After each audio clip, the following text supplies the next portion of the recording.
ডাল, তরকারি, ভাজা এত কিচ্ছু লাগবে না। বানিয়ে নিন এই একটা ওয়ান পট মিল। পেঁয়াজ রসুনের ব্যবহার হয় না, সুতরাং নিরামিষ দিনেও খেতে পারবেন। প্রতিদিনের একই ঝোল ঝাল কষা থেকে সরে মুখের স্বাদ বদলের জন্য একদম পারফেক্ট আর সহজ রেসিপি এই নিরামিষ ওয়ান পট মিল তৈরি করে দেখুন। নমস্কার, আপনারা দেখছেন মৌয়ের সাথে রান্নাবান্না। রেসিপিটি ভালো লাগলে লাইক দিয়ে শেয়ার করে দেবেন। আরও নতুন নতুন রেসিপি পাওয়ার জন্য আমার চ্যানেলটি সাবস্ক্রাইব করে রাখুন।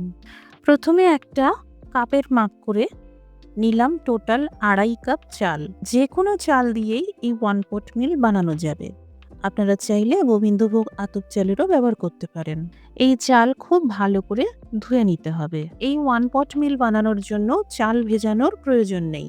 মিক্সার জারে দিয়ে দিলাম 3 চামচ পোস্ত, 1 চামচ গোটা জিরে,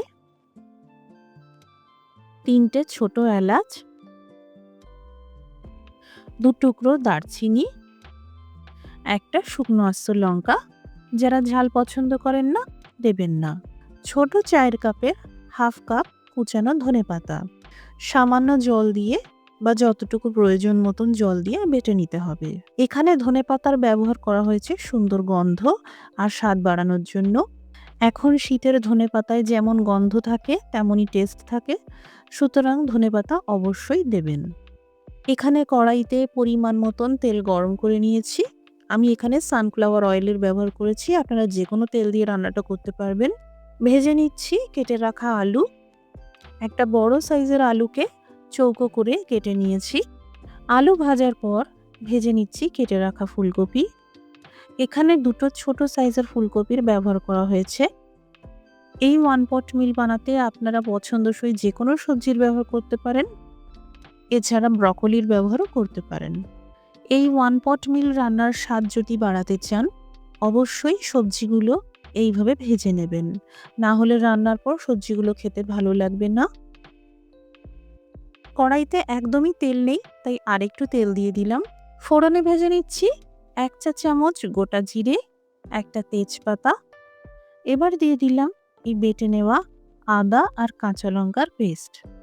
আমি এখানে আগে থেকেই 2 টুকরো আদার সাথে 2টো কাঁচা লঙ্কা বেটে রেখেছিলাম। এবার দিয়ে দিলাম কুচানো গাজর। 2টো গাজরকে এইভাবে চৌকো আকারে আর একটু ছোট ছোট করে কেটে নিয়েছি। গাজর ভাজার সময় যাতে নরম হয়ে যায় তার জন্য সামান্য করে লবণ দিয়ে দিলাম। এই ভাজার সময় আঁচটা মিডিয়ামে থাকবে। গাজর ভাজতে ভাজতেই দিয়ে দিলাম 1 কাপ মটরশুঁটি। ছোট চায়ের কাপের মাপ করে মটরশুঁটির ব্যবহার করা হয়েছে। মশলার সাথে সবজি ভাজার পর দিয়ে দিলাম এই ধুয়ে রাখা চাল, সেই সাথে পোস্ত ধনেপাতার পেস্ট দিয়ে দিলাম। ধনেপাতার পেস্ট তেলে ডাইরেক্ট দিয়ে কখনো ভাজবেন না, ধনেপাতার স্বাদ আর গন্ধটা নষ্ট হতে পারে। এইভাবে চালের সাথেই দিয়ে মিশিয়ে নিতে হবে। এবার লো টু মিডিয়াম আঁচে 3 মিনিট মতন ভাজতে হবে। 2.5 কাপ চালের জন্য নিতে হবে টোটাল 5 কাপ জল। এই রান্নায় আপনারা যতটা চালের ব্যবহার করবেন তার দ্বিগুণ পরিমাপে জল নিতে হবে, আর সেই সাথে এক্সট্রা হাফ কাপ বা 1 কাপ মতন জল নেবেন, কারণ এক এক ধরনের চাল রান্না করতে কম বা বেশি জল লাগতে পারে। এবার ভাজা আলু দিয়ে দিলাম, ভাজা ফুলকপিগুলো দিয়ে দিলাম, স্বাদ মতন লবণ দিয়ে দিলাম। যখন দেখবেন এইভাবে ফুটতে শুরু করেছে আঁচটা একদম কমিয়ে দিয়ে ঢেকে দিতে হবে। চাল আর সবজি সুসিদ্ধ হওয়া পর্যন্ত রান্নাটা করতে হবে। এই দেখুন চাল সহ সবজি কি সুন্দর সেদ্ধ হয়ে গেছে। এবার এই ওয়ান পট মিল স্যালাডের সাথে আমি পরিবেশন করব। তৈরি হয়ে গেল শীতের ফুলকপি দিয়ে নিরামিষ ওয়ান পট মিল। এখনও যদি এইভাবে বানিয়ে না থাকেন বাড়িতে একবার বানাবেন, আর কেমন তৈরি হলো কমেন্ট করে জানাতে পারেন। রেসিপিটি দেখার জন্য অসংখ্য ধন্যবাদ। সবাই ভালো থাকুন, সুস্থ থাকুন।